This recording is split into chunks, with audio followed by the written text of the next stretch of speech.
Kembali berjumpa bersama saya Asri Gunawan di segmen Kompas Bisnis. Saudara, hari ini kita akan membahas pertumbuhan ekonomi Indonesia.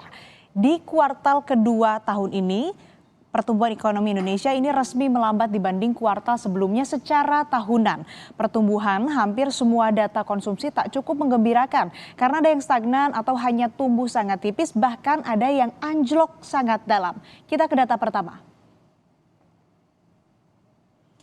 Nah saudara, dengan nilai produk domestik bruto sebesar 5.536,5 triliun rupiah, pertumbuhan ekonomi Indonesia di kuartal 2 tahun ini hanya 5,05%. Angka ini melambat dari kuartal sebelumnya yaitu 5,11%. Sebenarnya kalau kita tarik data perbandingan kuartal 2 secara tahunan, laju pertumbuhan ekonomi Indonesia ini melambat lebih dalam. Kuartal 2 tahun 2023 Indonesia ini tumbuh 5,17%.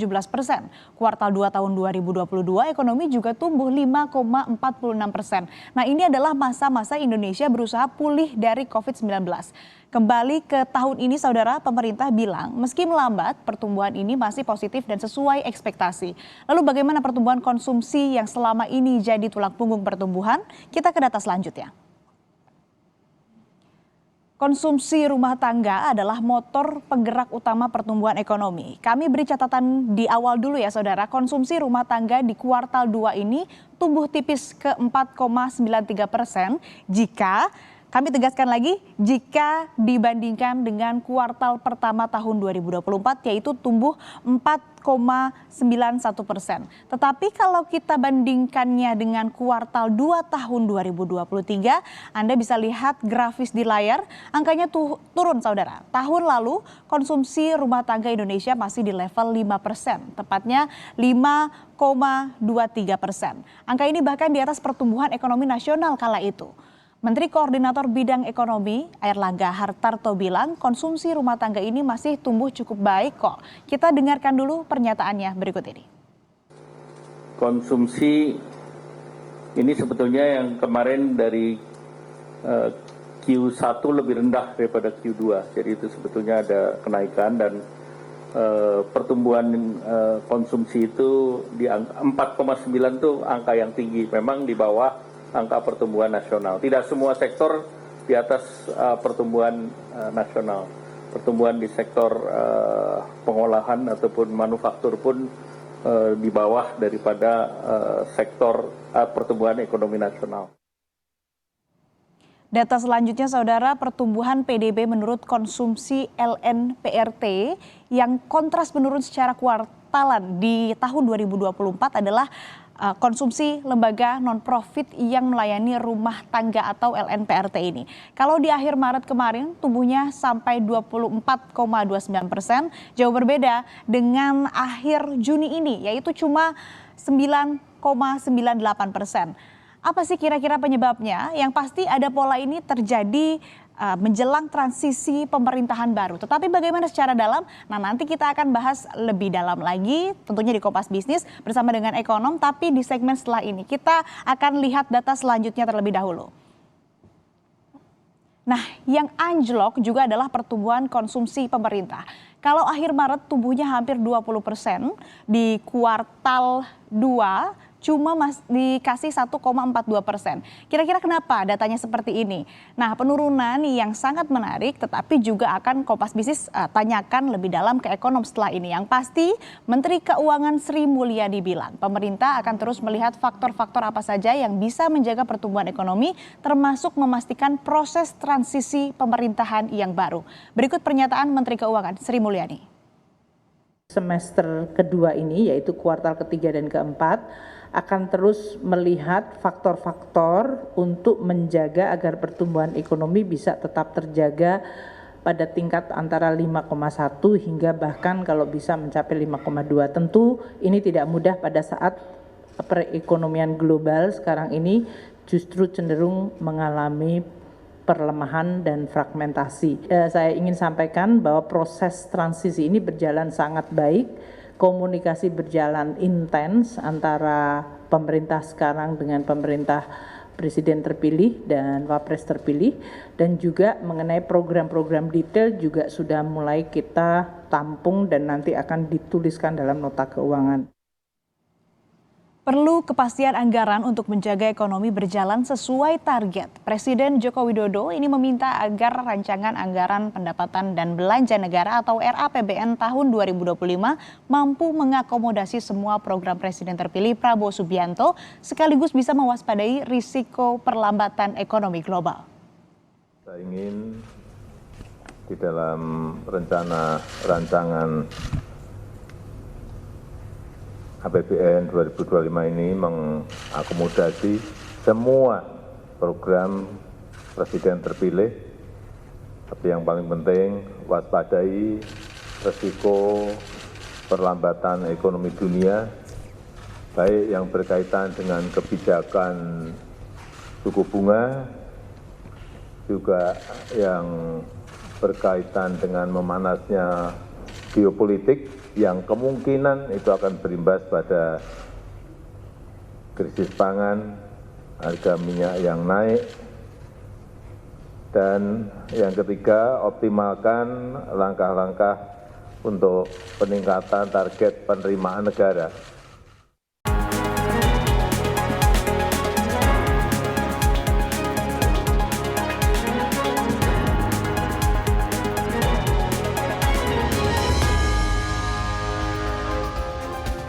Masih di Kompas Bisnis, saudara, bersama saya Asri Gunawan. Kira-kira bagaimana memaknai angka dan data pertumbuhan ekonomi yang kemarin dirilis oleh BPS? Ada perlambatan secara nasional, ada perlambatan di pos-pos konsumsi juga. Kompas Bisnis saat ini sudah bersama dengan Kepala Ekonom Bank Permata, Joshua Pardede. Selamat pagi Mas Joshua, apa kabar? Selamat pagi Asri, kabar baik. Baik Mas, kita langsung ke angka konsumsi yang mana ada beberapa angka konsumsi, tetapi kita bahas terlebih dahulu soal konsumsi rumah tangga. Kuartal 2 ini naik tipis dari kuartal pertama, 4,91 ke 4,93. Menko Airlangga juga bilang ini masih bagus, tapi benarkah angka ini masih dibilang bagus kalau di bawah pertumbuhan ekonomi? Ya, kalau kita lihat trennya sebelum pandemi itu konsumsi rumah tangga itu semestinya normalnya itu di level 5%. Dan kalau kita lihat lebih dalam lagi, apakah yang menyebabkan mengapa konsumsi rumah tangga tersebut masih di bawah 5%, salah satu komponen spending ataupun belanja masyarakat yang belum kembali normal adalah spending terkait dengan makanan dan minuman.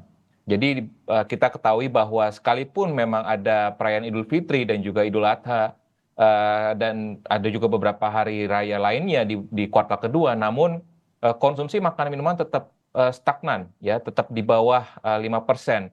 Karena konsumsi makanan minuman itu adalah merupakan bobotnya cukup besar ya pada perekonomian itu sekitar 22%.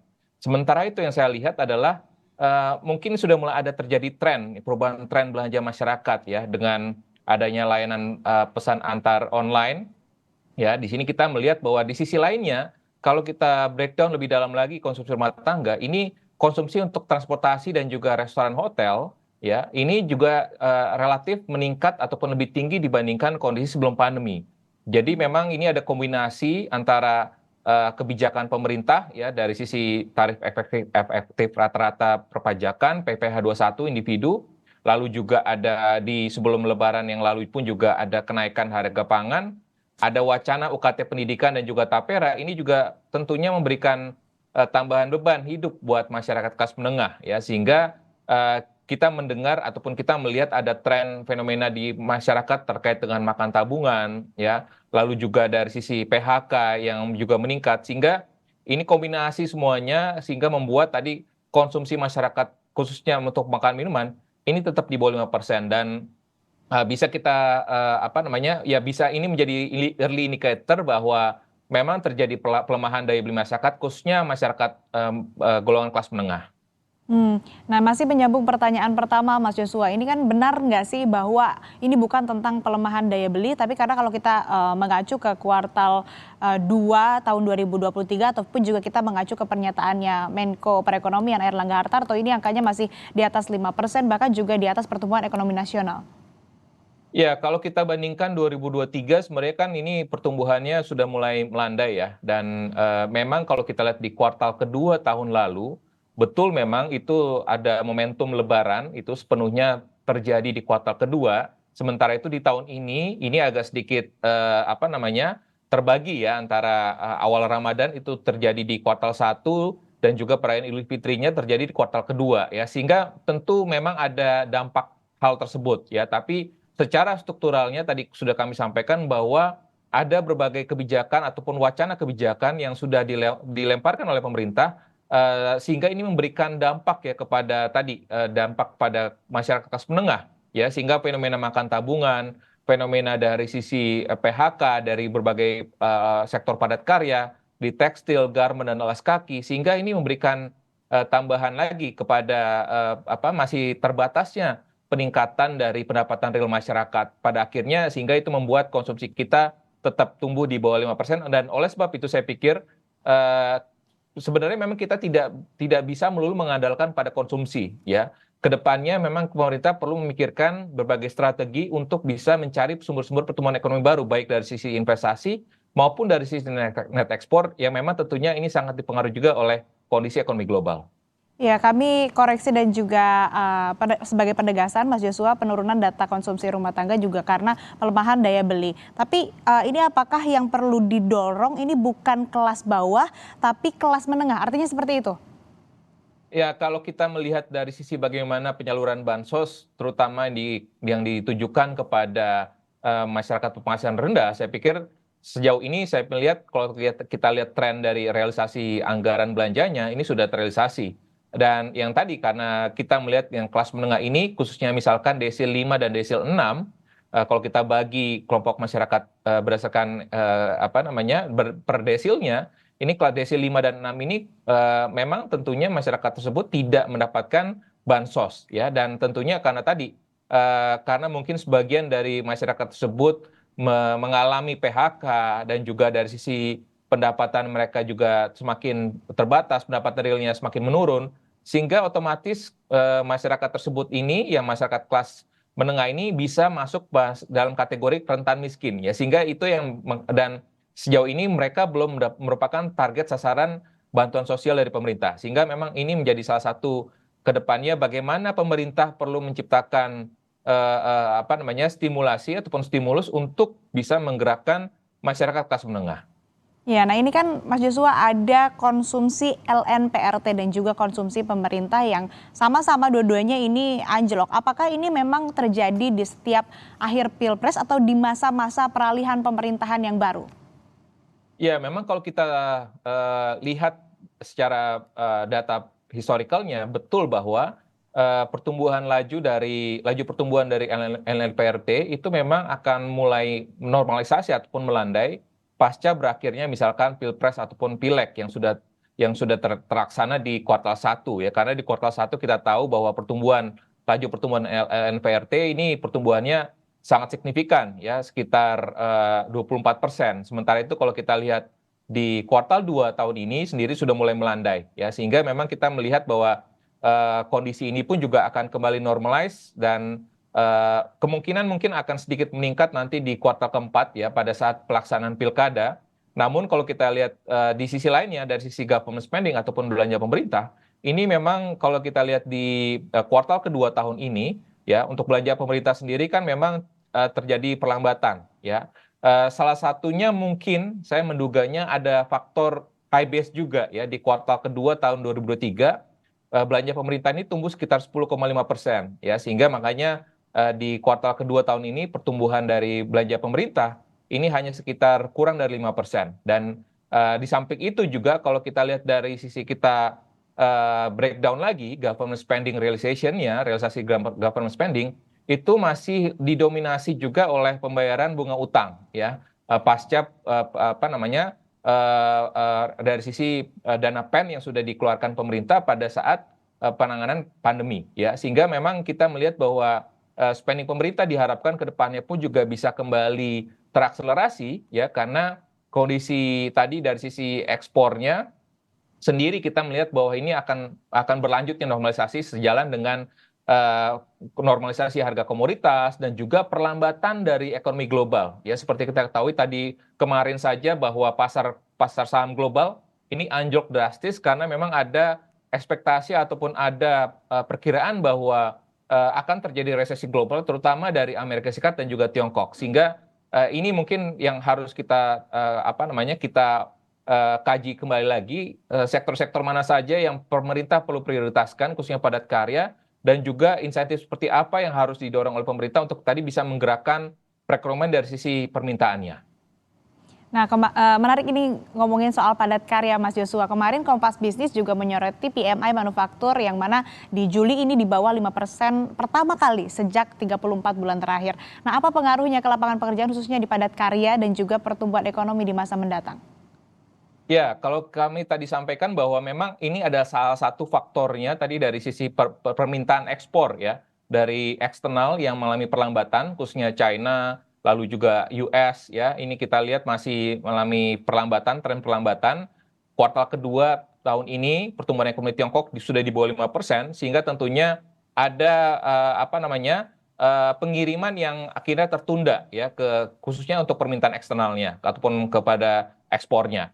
Lalu berikutnya pun juga kita lihat dari sisi output dan pesanan barunya ini juga terjadi perlambatan ya, dan khususnya lagi apakah ini akan berdampak kepada konsumsi masyarakat. Tentu ya, kalau kita melihat tadi bahwa dengan arus PHK yang terjadi di sektor-sektor padat karya yang tadi sudah sampaikan di awal ya, terkait dengan tekstil, garmen, alas kaki, tentu ini akan bisa mempengaruhi bagaimana kualitas ataupun data tenaga kerja Indonesia ke depannya ya, dengan dari sisi tingkat penganggurannya ya, tentunya akan berpotensi meningkat, dan semakin banyak lagi tenaga kerja yang masuk dalam sektor informal dengan konsekuensi PHK tersebut, sehingga pada akhirnya dengan semakin banyaknya tenaga kerja yang masuk dalam sektor informal, tentu pendapatan masyarakat pun juga tidak akan naik signifikan. Baik, terakhir Mas Joshua, apa kira-kira yang bisa dipush oleh pemerintah di sisa tahun ini setidaknya agar Indonesia tidak hard landing saat proses peralihan pemerintahan, sekaligus juga cemas dengan dampak memburuknya ekonomi Amerika Serikat?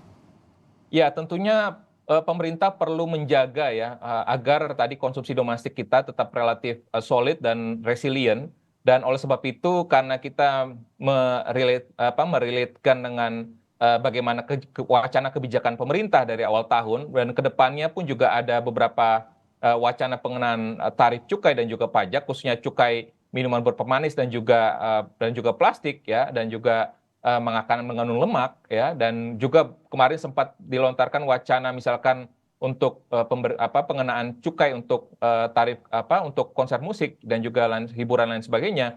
Ini memang harus dikaji ulang ya, dan ditambah lagi juga terkait dengan bagaimana rencana pemerintah untuk melakukan penyesuaian tarif PPN dari 11% menjadi 12%. Ini pun juga saya pikir pemerintah perlu kaji lebih dalam lagi, dan di saat bersamaan pun juga bagaimana pemerintah perlu mendorong proyek-proyek padat karya yang bisa menyerap tenaga kerja, dan juga bagaimana mendukung ataupun mendorong revitalisasi dari sektor UMKM yang belakangan ini kita melihat bahwa segmen UMKM ini sedang mengalami kondisi yang tidak baik-baik saja ya, sehingga tentunya dengan revitalisasi dari sektor UMKM, segmen UMKM diharapkan ke depannya terkait dengan perpanjangan restrukturisasi untuk kredit UMKM ini diharapkan akan bisa membatasi penurunan ataupun hard landing tadi dari perekonomian kita di tahun ini dan juga ke depannya. Ya, kenaikan 1%, kenaikan PPN 1% poin ini juga harus memperhatikan aspek pertumbuhan ekonomi. Baik, terima kasih Kepala Ekonom Bank Permata Joshua Pardede telah bergabung bersama kami di Kompas Bisnis. Sehat selalu. Terima kasih.